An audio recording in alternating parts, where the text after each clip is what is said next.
Assalamualaikum warahmatullahi wabarakatuh. Kembali lagi di El Malka.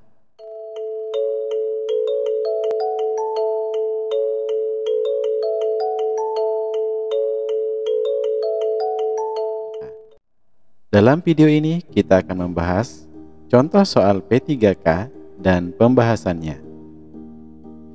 Contoh soal di sini yang dimaksud adalah contoh soal manajerial dalam menghadapi ujian P3K gelombang kedua besok. Kita langsung saja masuk ke soal pertama. Contoh soalnya adalah Anda merupakan seorang manajer pada sebuah perusahaan. Sudah beberapa bulan ini, ada salah satu karyawan yang tidak dapat bekerja dengan baik, bahkan cenderung menghambat aktivitas di perusahaan. Banyak pekerjaan yang tertunda karena harus menunggu dia menyelesaikan pekerjaannya. Terkadang setelah ditunggu pun hasilnya sangat buruk. Padahal Anda sudah memastikan bahwa beban kerja karyawan tersebut sudah sesuai dengan peraturan dan prosedur perusahaan. Perusahaan pun telah memberikan kesempatan beberapa kali untuk perbaikan dan memberi pelatihan. Namun, setelah diamati, tidak ada perubahan sama sekali. Hal yang akan Anda lakukan adalah A. Memberi kesempatan terus sampai dia bisa berubah menunjukkan performa terbaiknya, meski akan mengganggu kinerja perusahaan. B. Memberikan kesempatan karena setiap karyawan berhak atas hal tersebut. C. Terpaksa mencari penggantinya agar kinerja perusahaan kembali membaik. D. Memberhentikannya dan memastikan semua keputusan terdokumentasi.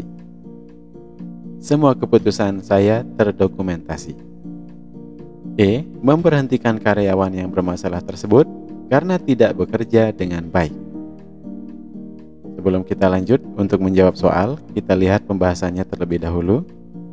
Topik kemampuan menggerakkan dan mengkoordinir orang lain sebagai atasan. Topik kemampuan menggerakkan dan mengkoordinir orang lain sebagai atasan, kita harus mampu mengkoordinir bawahan, memberikan kesempatan untuk perbaikan dan pelatihan. Namun, jika tidak ada perubahan, maka seorang atasan harus tegas, karena atasan juga punya tanggung jawab terhadap kemajuan perusahaan yang dikelolanya. Jadi, jawaban untuk nomor 1 ini adalah D. Memberhentikannya dan memastikan semua keputusan terdokumentasi dengan baik. Soal nomor 2. Di divisi tempat Anda bekerja sedang terjadi sebuah masalah yang dapat mempengaruhi kinerja karyawan dalam menyelesaikan tugasnya. Anda sebagai atasan sudah mencoba untuk berpikir dan memandang masalah tersebut secara objektif dan menganalisis setiap karyawan yang dapat terpengaruh atas masalah tersebut. Kemudian, apakah yang akan Anda lakukan? A. Meminta mereka untuk berpartisipasi lebih baik lagi dan patuh terhadap semua kebijakan yang akan diambil. B. Menyuruh mereka mematuhi semua kebijakan dan meminta penyelesaian dari masalah tersebut. C. Meminta masukan dari mereka dan membuat keputusan secepatnya agar dipatuhi semua karyawan divisi. D. Membuat keputusan secepatnya dan memberitahu karyawan divisi akan hal tersebut agar tidak kaget. E. Meminta masukan dari mereka, melakukan revisi seperlunya, dan kemudian mengajak mereka turut mengimplementasikan rencana yang telah disepakati bersama. Di sini pembahasannya adalah topik kemampuan menggerakkan dan mengkoordinir orang lain sebagai atasan harus melibatkan bawahan, tetapi keputusan tetap ada di tangan kita. Memberikan pemahaman dan bagian dari kelompok kita harus saling terbuka, saling bertanggung jawab, dan memiliki kesadaran, serta selalu mengkomunikasikan setiap ada permasalahan. Jadi, jawaban dari soal nomor 2 yaitu E. Meminta masukan dari bawahan kita, kemudian melakukan revisi seperlunya, dan kemudian mengajak mereka turut mengimplementasikan rencana yang telah disepakati bersama. Kita lanjut ke soal nomor 3. Anda diminta atasan Anda, nah ini kita posisinya sebagai bawahan. Anda diminta atasan Anda untuk menyelesaikan sebuah masalah di dalam pekerjaan karena atasan Anda menilai Anda karyawan yang paling mampu mengatasinya dengan baik dan efektif. Namun, ketika di tengah jalan, penyelesaian yang Anda berikan terhadap permasalahan tersebut sedikit kurang optimal untuk memberikan solusi terbaik seperti yang diharapkan perusahaan. Maka, apakah yang akan Anda lakukan? A. Saya akan berubah semua solusi yang ada dan membuat penyelesaian baru. B. Saya meminta atasan untuk memberikan saya waktu lebih untuk memikirkannya. C.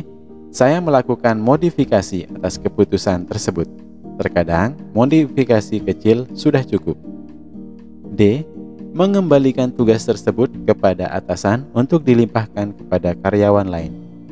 E. Memikirkan cara yang paling efektif dari penyelesaian sebelumnya.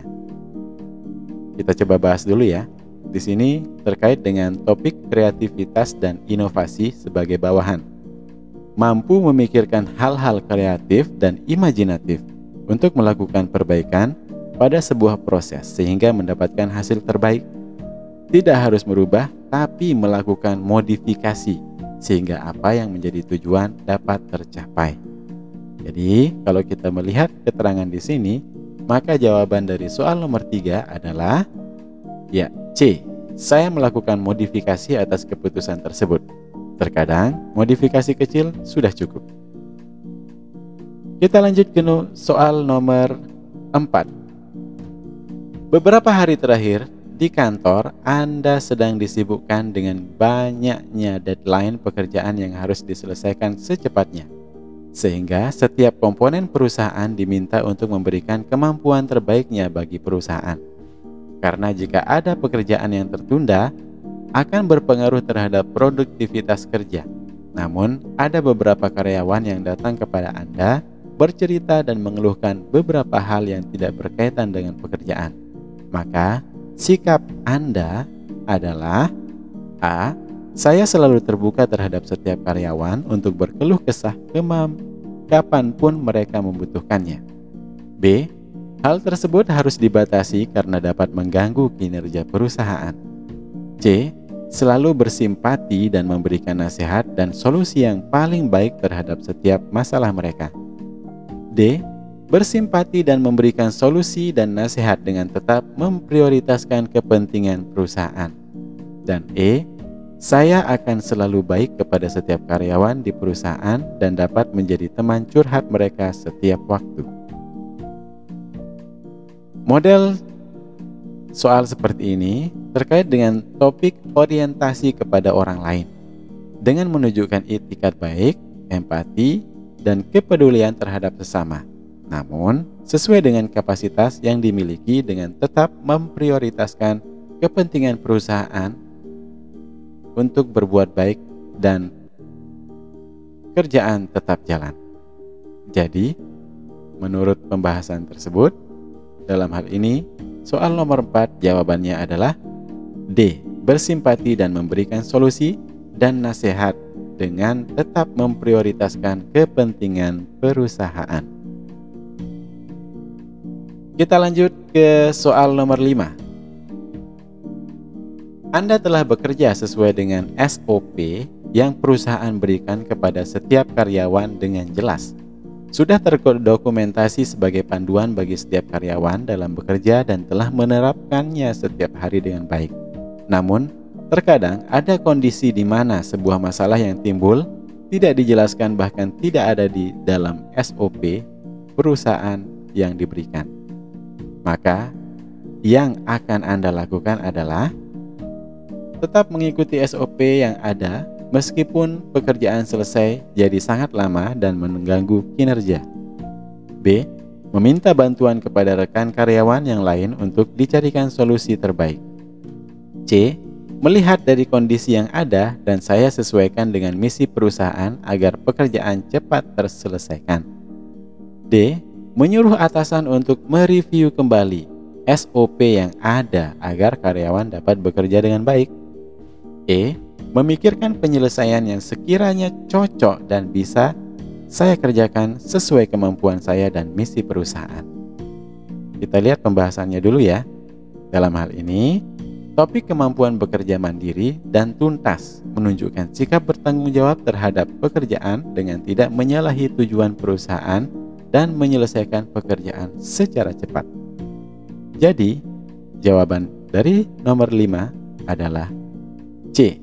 Melihat dari kondisi yang ada dan saya sesuaikan dengan misi perusahaan agar pekerjaan cepat terselesaikan. Jadi di sini kasusnya kondisional ya. Meskipun sudah ada SOP dari perusahaan, kemudian terkadang ada situasi dan kondisi di mana masalah yang timbul itu tidak ada di dalam SOP. Maka yang kita lakukan adalah tergantung situasi dan kondisinya, melihat dari kondisi yang ada dan disesuaikan dengan misi perusahaan agar pekerjaan ataupun target cepat untuk diselesaikan. Terima kasih sudah belajar bersama Elmalka. Sampai jumpa di video-video berikutnya. Assalamualaikum warahmatullahi wabarakatuh.